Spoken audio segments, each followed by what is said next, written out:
मेरा नाम सोनू कंवर, कक्षा 7 है। कलयुग समाज के अशुभ लक्षण।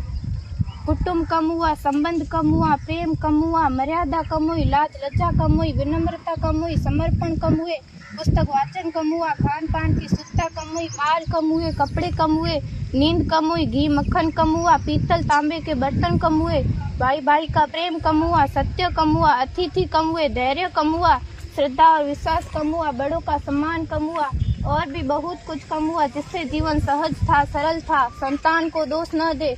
बालक या बालिका को इंग्लिश मीडियम में पढ़ाया, अंग्रेजी बोलना सिखाया, बर्थडे और मैरिज एनिवर्सरी जैसे जीवन के शुभ प्रसंगों को अंग्रेजी कल्चर्स के अनुसार जीना ही श्रेष्ठ माना।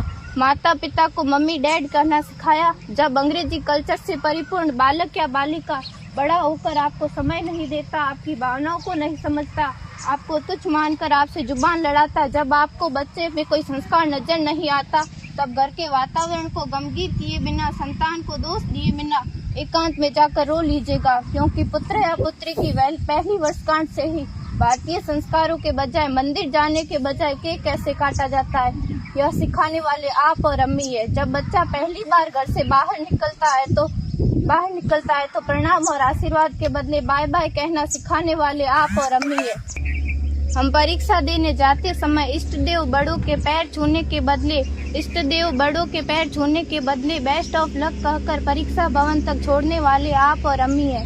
बालक या बालिका के सफल होने पर घर में परिवार के साथ बैठकर खुशियां मनाने के बदले होटल में पार्टी मनाने की प्रथा को बढ़ावा देने वाले आप और अम्मी है।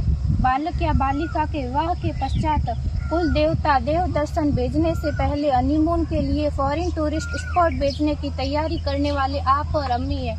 ऐसी कई ढेर सारी अंग्रेजी कल्चर्स को हमने जाने अनजाने स्वीकार कर दिया है। अब तो बड़े बुजुर्गों के पैर छूने में भी शर्म आती है। गलती किसकी? मात्र आपके माता और पिता की। अंग्रेजी अंतर्राष्ट्रीय भाषा है से काम काज हेतु सीखना है, अच्छी बात है, लेकिन इसकी संस्कृति को अपने जीवन में उतारने की तो कोई बाध्यता नहीं थी।